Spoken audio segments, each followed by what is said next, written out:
तो चलिए बात करेंगे आरएसएस के नेता इंद्रेश की, जिन्होंने ये कह दिया कि जनसंख्या बढ़ाने वाले देशद्रोही हैं। हाँ इंद्रेश भाई, जो आरएसएस के नेता, उनका यह भी कहना कि पीएफआई पर जो कार्रवाई की गई है वो पूरी तरह से जायज है, और इसको लेकर अब ये भी बयान सामने आया कि कांग्रेस और आरएसएस की लड़ाई जारी रहेगी। कुंदन, तो देखिए इंद्रेश कुमार की जो महत्वपूर्ण बात है वो ये है कि जो जनसंख्या बढ़ा रहे हैं, जिनकी वजह से जनसंख्या बढ़ रही है, वो देशद्रोही हैं। दरअसल आरएसएस इस पक्ष में है कि जनसंख्या को नियंत्रित किया जाए, लोगों को ये समझाया जाए कि जनसंख्या बढ़ने से देश के संसाधनों पर बोझ बढ़ता है और किसी को इसका फायदा नहीं मिलता है, इससे अराजकता की स्थिति पैदा होती है। आरएसएस नेता इंद्रेश कुमार ने यही बताने की कोशिश की है अपने बयान में। उन्होंने क्या कुछ कहा है, आइए आपको सुना देते हैं।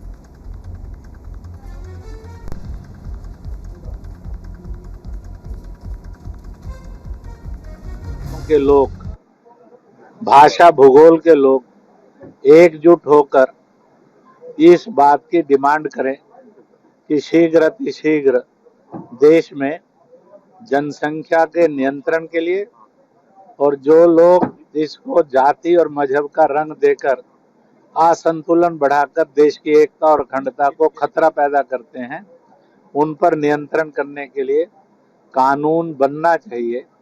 यह देश के सबकी डिमांड है, और जो इसके विरोध में भड़काने का काम कर रहे हैं उनको देश की जनता नकार रही है, और वह भी इस बात के लिए और गलत रास्ता ना चुने।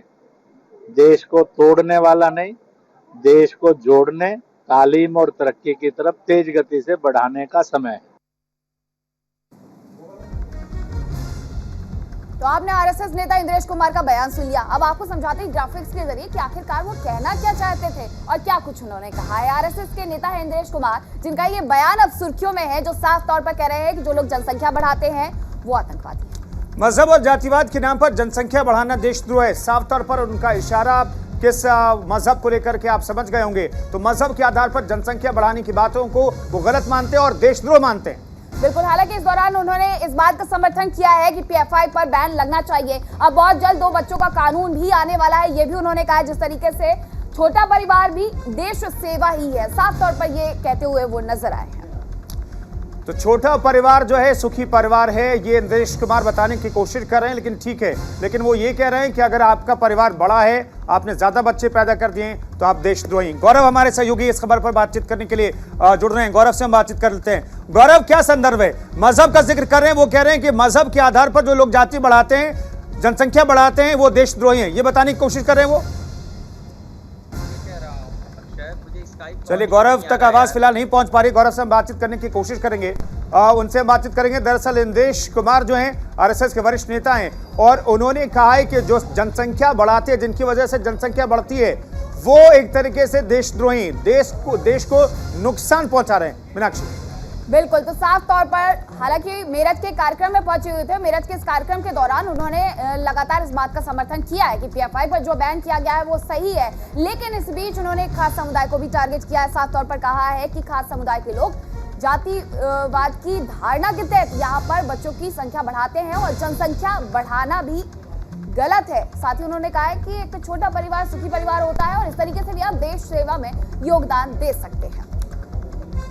तो बिल्कुल, भारत में जनसंख्या बढ़ाने का इन्होंने ये भी जिक्र किया कि हम दो हमारे दो का नारा तो बहुत दिनों से हम सुनते चले आ रहे हैं, लेकिन ये परवान नहीं चढ़ा अभी तक। इस पर भी काम होना चाहिए। तो आरएसएस के नेता अगर हम बात करें तो इंद्रेश कुमार, जिनका बयान इस समय सुर्खियों में है, जाति और धर्म के नाम पर जनसंख्या बढ़ाना देशद्रोह जैसा है, ये कहा इंद्रेश कुमार ने। अब बहुत जल्द 2 बच्चों का कानून आने वाला है, और इसके लिए सभी दलों को मिलकर आगे आना चाहिए। जो दल इसका समर्थन नहीं करते वो भी आगे आए, इस पर बातचीत करें, ये कहना आरएसएस के नेता इंद्रेश कुमार का।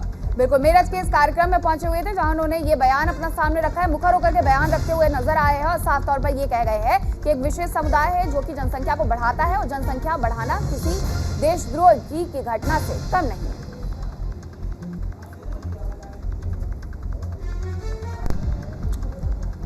तो एक तरीके से इंद्रेश कुमार कानून की वकालत कर रहे हैं। वो कह रहे हैं कि दशकों पुराना हम दो हमारे दो का जो नारा दिया गया था सरकार की तरफ से, वो विफल रहा है, उसके नतीजे बेहतर नहीं हुए। तो इंद्रेश कुमार क्या कानून के पक्ष में और ये कानून के पक्ष में बयान दे रहे हैं। गौरव से एक बार फिर से हम बातचीत करने की कोशिश करते हैं। गौरव, बयान तो अच्छा है, लेकिन वो कह रहे हैं कि मजहब के आधार पर, जाति के आधार पर अगर आप जनसंख्या बढ़ाते हैं तो ये देशद्रोह है, देश की मुखालफत है। ये देखिए, अगर इंद्रेश कुमार की बात करें तो इंद्रेश कुमार राष्ट्रीय मुस्लिम मंच के संयोजक हैं, जो कि आरएसएस का एक बड़ा विंग है। और मुस्लिमों की जितनी भी कार्यक्रम हो या उनके तमाम जो मसले होते हैं, इंद्रेश कुमार जी उसको बखूबी समझते हैं। एक कार्यक्रम में इंद्रेश कुमार मेरठ पहुंचे हुए थे और जब वहां के पत्रकारों ने उनसे बातचीत किया तो उन्होंने इस बातचीत के दौरान इस बात को कहा कि देश में किस तरीके से पीएफआई की गतिविधियां चल रही थी, पीएफआई पर जो ताबड़तोड़ एक्शन हुआ, सरकार का उन्होंने धन्यवाद भी किया। और साथ ही उन्होंने ये भी कहा एक सवाल के जवाब में कि आने वाले दिनों में, क्योंकि संघ के एजेंडे में जो जनसंख्या नियंत्रण है वो पहले से ही दर्ज है, और आने वाले दिनों में जनसंख्या नियंत्रण कानून भी प्रभावी तरीके से लागू करवाने की जो बात है वो की जाएगी। लेकिन इन्होंने बातों बातों में जो इशारा किया वो एक देश की उस आबादी की तरफ इशारा किया जिसमें लगातार जनसंख्या जो है वो बढ़ रही है। और इस बात की वकालत इंद्रेश कुमार जी बहुत पहले से कर रहे हैं, संघ भी इस बात की वकालत बहुत पहले से कर रहा है कि आने वाले दिनों में हमारे दो का जो कानून है देश के अंदर वो लागू होना चाहिए। और देखिए, हमने पिछले दिनों देखा था कि भारतीय जनता पार्टी कई केंद्रीय मंत्रियों ने इस बात को कहा था, जिसमें आपको ध्यान होगा कुंदन, गिरिराज सिंह ने तो इस बात को साफ तौर पे कहा था कि आने वाले दिनों में जनसंख्या नियंत्रण कानून को लागू करना है। लेकिन गौरव देखिए, ऐसे समय में बयान आया, आपने खुद ही कवर किया था, कुछ दिन पहले आरएसएस प्रमुख मोहन भागवत जाते हैं मुलाकात करने के लिए, मस्जिदों में पहुंचते हैं, तमाम मौलानाओं से मुलाकात भी उनकी होती है, लेकिन ऐसे लम्हों में ये बयान ये समझ रहे हैं मुस्लिम लोग कि उनको टारगेट किया जा रहा है एक तरह से। गौरव देखिए, संघ प्रमुख ने बहुत स्पष्ट किया है, उन्होंने ये भी कहा था अपने बयान में कि अगर इस देश का विकास करना है, सबको साथ लेकर के चलना है, तो हमें मुस्लिम समुदाय का भी जो साथ है वो लेना पड़ेगा। और ऐसा नहीं है, कुछ अच्छे लोग हैं, कुछ बुरे लोग हैं, इस तरीके की बातें भी संघ की तरफ से कही गई। लेकिन सबसे बड़ी बात यह है कि इंद्रेश कुमार जो कि राष्ट्रीय मुस्लिम मंच के संयोजक है और समय समय पर जो संगोष्ठियां होती हैं, जो बैठक होता है, उन बैठकों में जो बुद्धिजीवी मुस्लिम वर्ग है जो इस राष्ट्रीय मुस्लिम मंच के साथ जुड़ा हुआ है, उनसे भी तालमेल स्थापित किया जाता है और उससे बाकायदे चर्चा किया जाता है। इसी वजह से वो लगातार जनसंख्या नियंत्रण कानून की जो वकालत है वो करते नजर और उन्होंने साफ तौर पे कहा कि आबादी जिस तरीके से बढ़ रही है, जिस तरीके से सामने आकर के हम नेताओं ने बयानबाजी शुरू कर दी है, एक तरीके से ये समझा जा सकता है कि बहुत ही जल्द देश में जनसंख्या का कानून भी आ जाएगा। बहुत शुक्रिया आपका तमाम जानकारी के लिए।